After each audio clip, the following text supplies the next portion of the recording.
Hey guys, welcome back. Tisha here, back for our final love and marriage Huntsville review.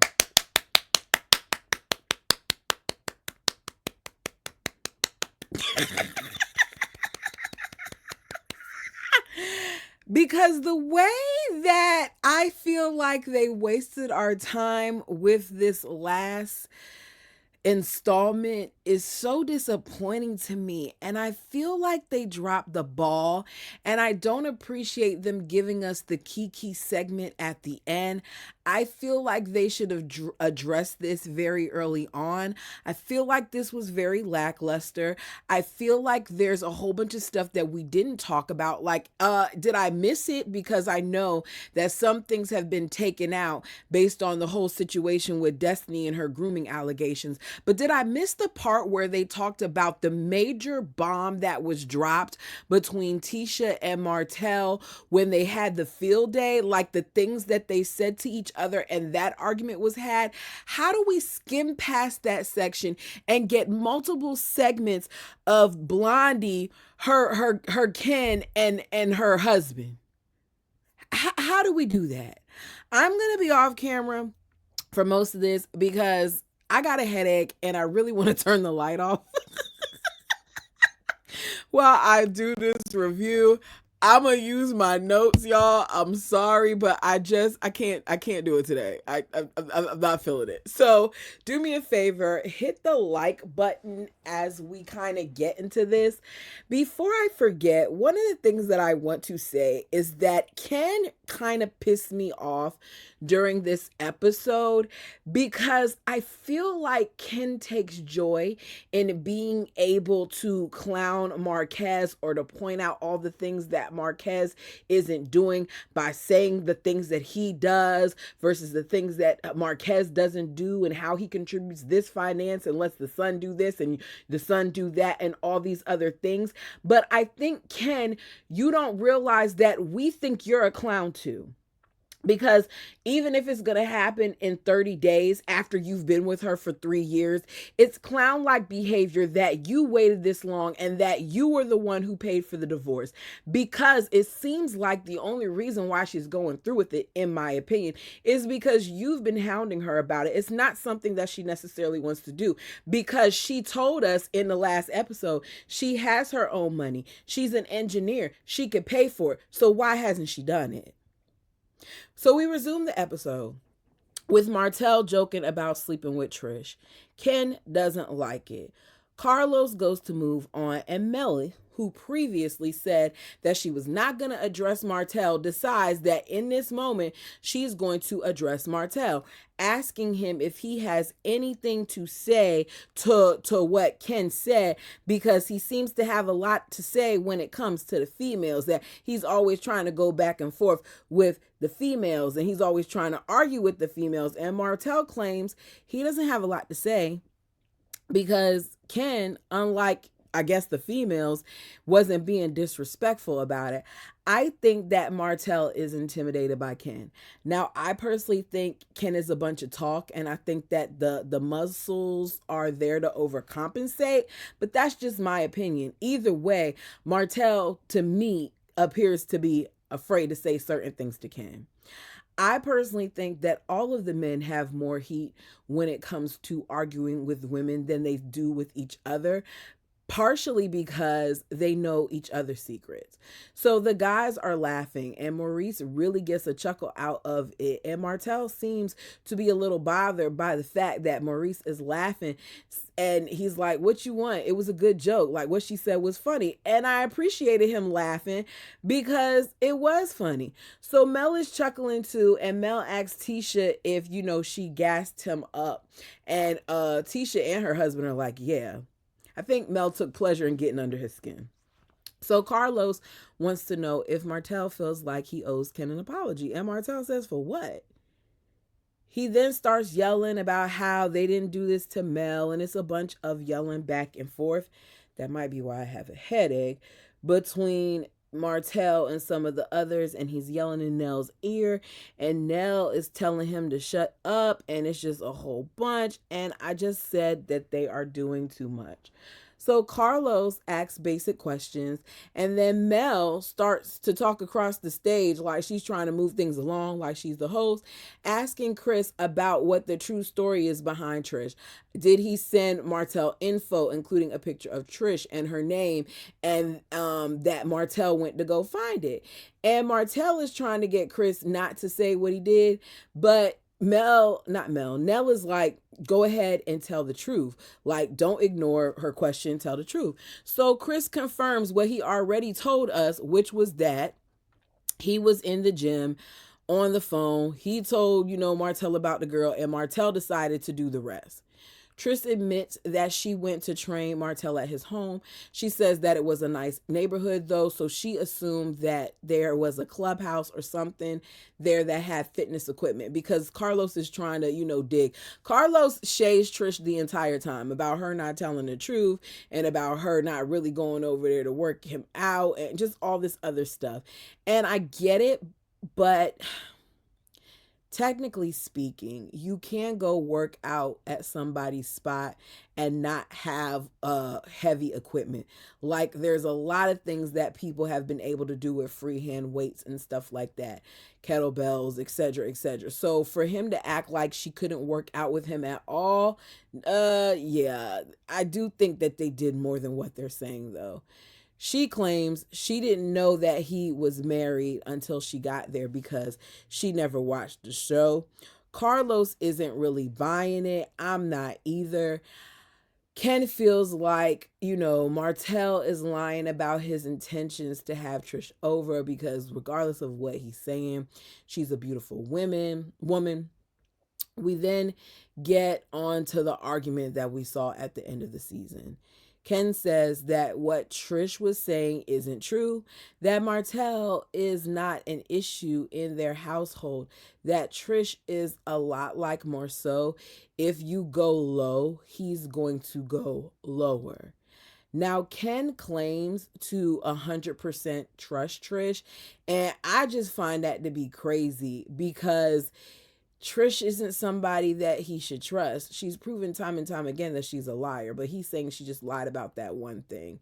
That's not what you said when you talked about the text messages and stuff that she had sent to her ex-husband. But apparently we're not going to talk about that, even though we had to listen to the whole Trish segment for like 20 minutes.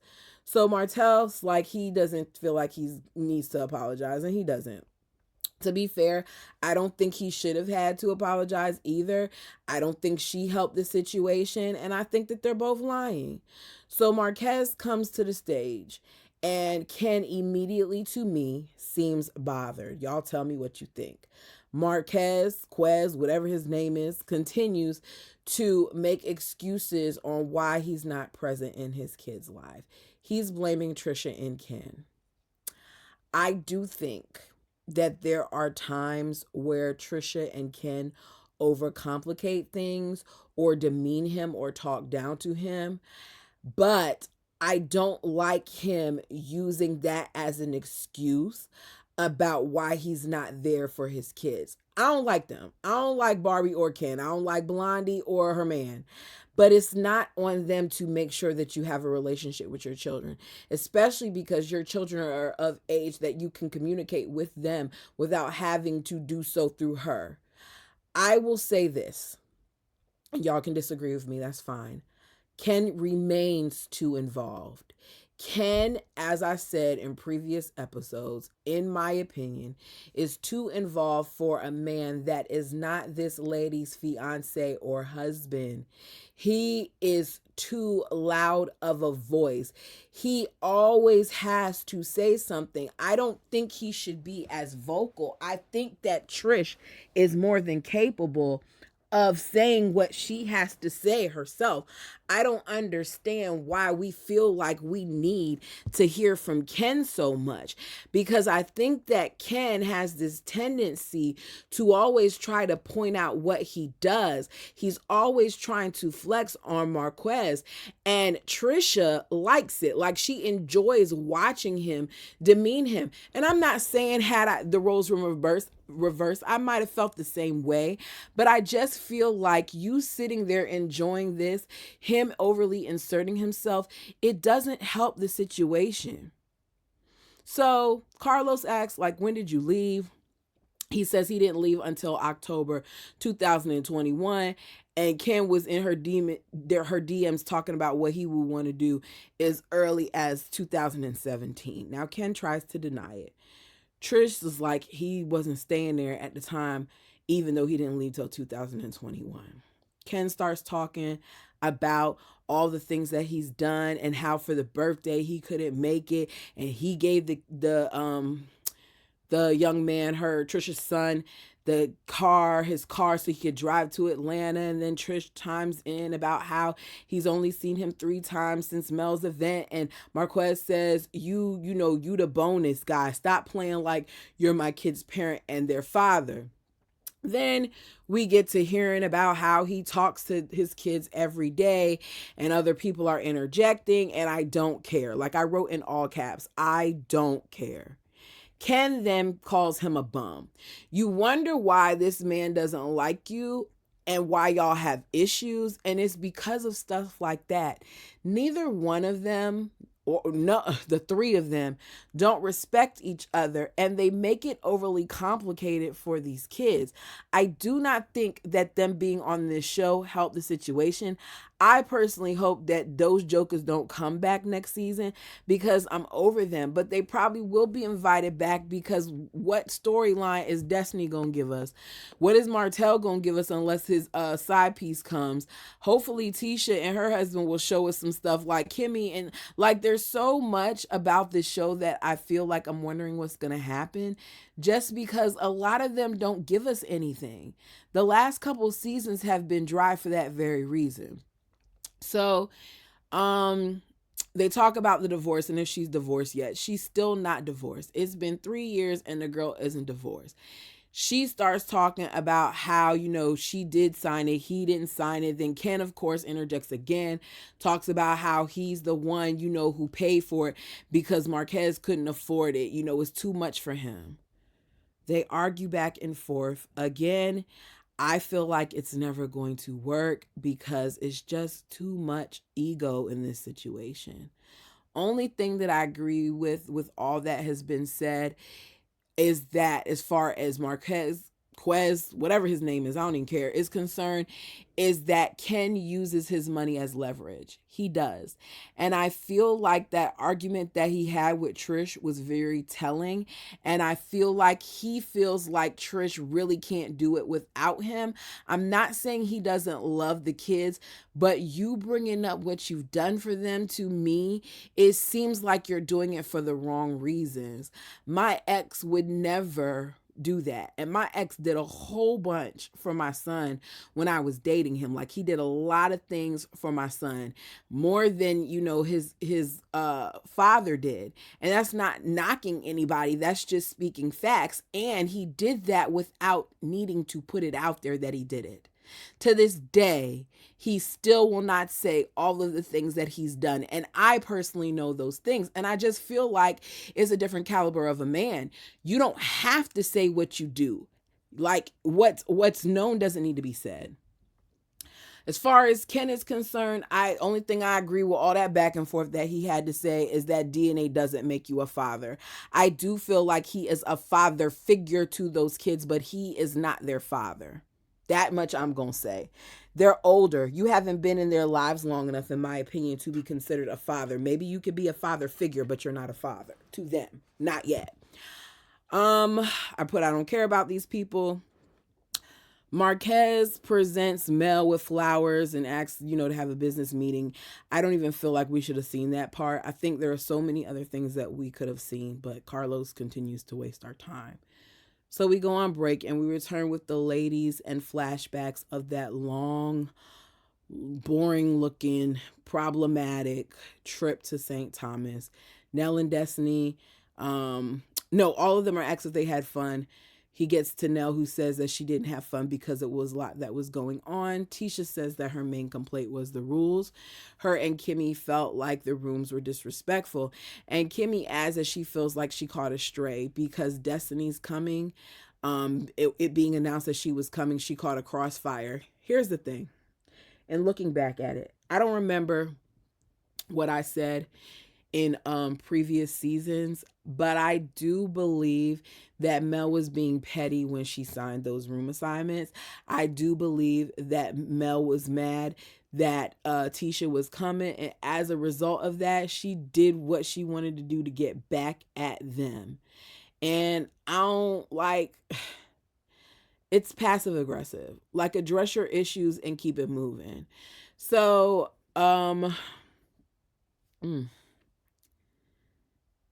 made a comment that the fans, have gotten to Mel's head with her making the comparison about what was done to Jesus and comparing herself to Jesus.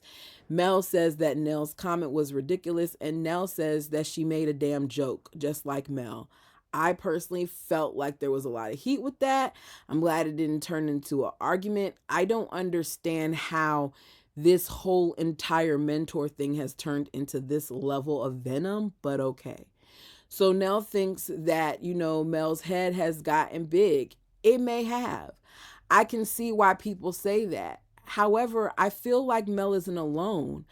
I think that it's gotten to a lot of their heads. And I feel like Mel's dramatics and all those other things and her saying some of the slick stuff that she says often doesn't help the situation. I think it's, does more harm. But at this point, y'all not going to have to worry about each other much longer because she's about to be gone. The subject of her being a mentor. Oh, I did not like how Mel got up trying to imitate Nell. It was uncalled for and it was overly dramatic and it didn't land. The subject of her being a mentor comes up again. Mel explains that they've both been there for each other. Nell's like, there you go. That's what you do. Like, because you don't answer a question, you give another question for the question, which she does do that.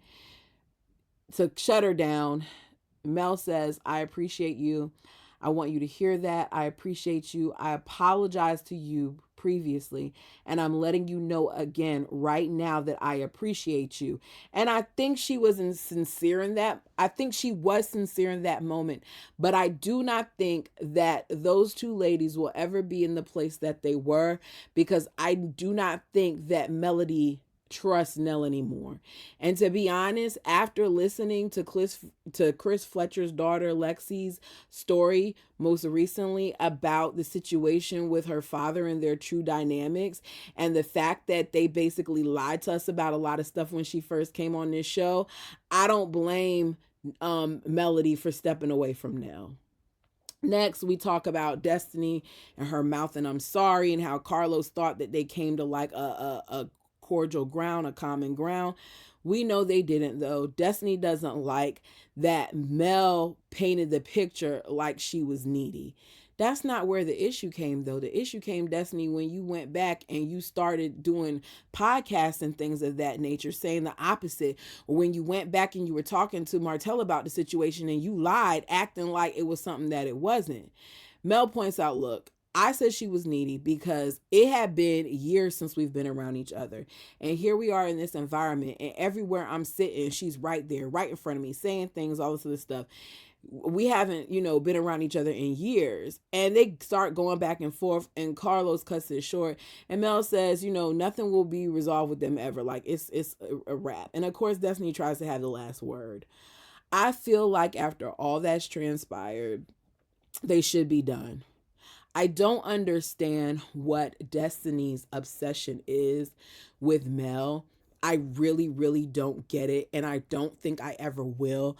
I think that there's more to this than we'll ever know. I think that her and that whole grooming allegation took things too far. I saw the clips. I chose not to talk about it because to me it was too dark and it was too heavy. And I just feel like at this point, a lot of this stuff is just unnecessary, and it, like, my blood pressure I'm gonna take that out the atmosphere. My attitude about this show is, enough. I don't need to add on to the foolishness and the accusations and the things that have been done. As far as all that's concerned, I will say that I feel like Destiny did too much and she took it too far. And I do not think that Mel was trying to groom her. So I don't understand what her true reason is for being upset with her. Next thing, is time for this surprise guest. Martell thinks it's Melody's boyfriend because they've been doing a whole bunch together. I love the way that he felt the need to point that out because he still has an issue with it, whether he admits it or not. Mel thinks it's Lance. Marceau thinks it's Wanda. It's Stormy. So she comes out and there's smiles all around. Some of them to me are fake, some are genuine. Stormy looks good.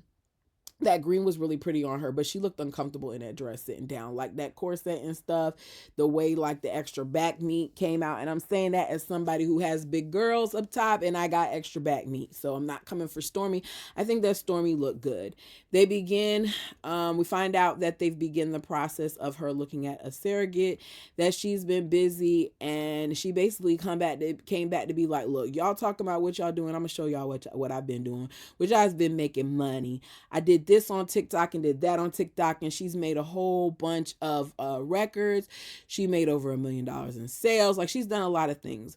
So she says she got to the point where she got tired of the fans and she was just so busy, so she left. I think that this show wasn't worth her time. I think that it may have done more harm than good in some situations.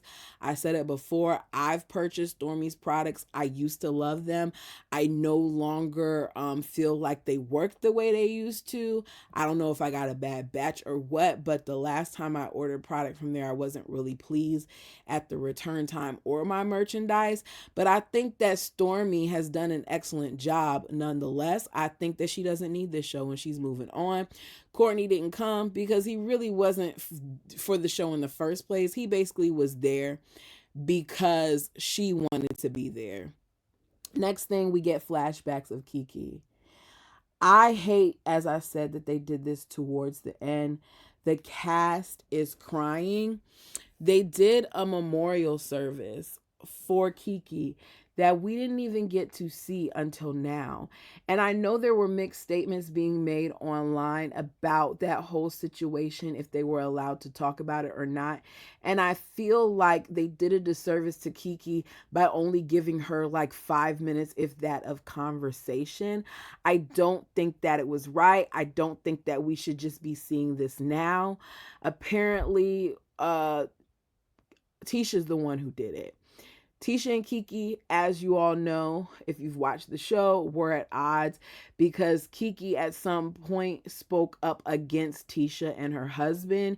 Kiki wanted fame, and unfortunately it caused division between her and her cousin. I know some people feel like, Mel's the one who caused issues or whatever. Kiki did not have to come up here and say anything about her cousin. But I'm not going to go too deep into that because what's done is done now. I didn't know that Stormy was the one who paid for the funeral. I don't quite understand why Tisha and Marceau didn't jump to do that or reach out to Kiki's husband, because I would think they would. I'm going to be careful how I phrase that though.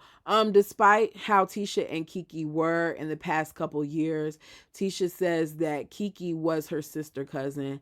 And at this point, she's just trying to be there for Kiki's children. She says no matter what we've seen on television, they were family and she's going to do her part. Stormy says that she knew Kiki was going through financially before all this stuff happened, that we all know that she had a soft spot for Kiki, which she did, and that funerals tend to be a financial strain on people. So she reached out to who she needed to reach out to try and get in contact with her husband. She did. She said that as she spoke with him, he said it was nothing but God, because he was sitting there trying to figure out how he would pay for the funeral. You guys, I'm going to say this, like, I need for us and I'm not just talking about African Americans, I'm talking about we as people. I need for us to understand that we have to start making sure that we put things into, I don't want to say this, make it easier for our families. All right? That means getting a policy. I understand some people have 1099s, so they don't have certain things that are offered through your work, right? With that being said, there are independent ways of getting insurance, life insurance. And one of those ways with a lot of people is through banks. I know my credit union is sending me stuff all the time, and I already have multiple policies. We have to try to make things easier on our families. I was speaking to my best friend earlier who had a recent loss. I'm not going to say who it was just because that's not my place. And one of the things that I was saying to her is that everybody in our friend group, we all need to make sure that we have a living will. We all need to make sure that we have stuff put out. I've seen it happen too many times in families where certain things happen. And when death happens, especially when it's unexpected, you're already struggling with trying to deal with that. But it's even harder when you have all these other things. So to know that this man's wife is sitting, not, oh, goodness, to know that Kiki's husband is sitting there as his wife is no longer, with him. And his main concern is, how am I going to honor her in her death? How am I going to provide, this burial for her? To know that Stormy came in and Stormy was able to relieve him just in that little way, to me speaks volumes. And Tisha said it about the kind of person Stormy is. I may not like all the things that Stormy has done. I may feel like she kind of dropped the ball in some areas when it comes to male, but whether you're a Stormy fan or not, you can't sit there and act like that girl didn't do that for the right reasons. I applaud Stormy for looking out for her friend, because Kiki was her friend. And I think that it says a lot about the person that Stormy is, that she was the one who did that. It makes me wonder what the other castmates were doing, because a lot of them say that they're millionaires. So were you willing to help out in that regard? Tisha reminds us that we don't have time, that hurt shouldn't get in the way of love. She says that she doesn't want to repeat that, where she allows her frustrations or something like that allow her to not get it right with the people that she cares about. Carlos then does a whole spill, and he's a little teary-eyed while he talks. I really don't care what Carlos has to say, because it comes across as insincere to me. And then they do a happy birthday toast to Marceau Scott and his 45 years of life. And that's it. You all, this season has been a doozy. It hasn't been one for the books. To me, it was really whack and lame. And I just feel like that it was drawn out, and there were so many other things that should have been discussed that weren't. And I'm interested, as I said earlier, in seeing what comes of this. Please like the video, as it helps the channel. Check out the other things that I have on the channel. I'm looking forward to not having to talk about these people. Thank you guys so much for joining me and for tuning in. Even though a lot of you all have checked out, you still come and support, and it means more to me than you know. Until next time.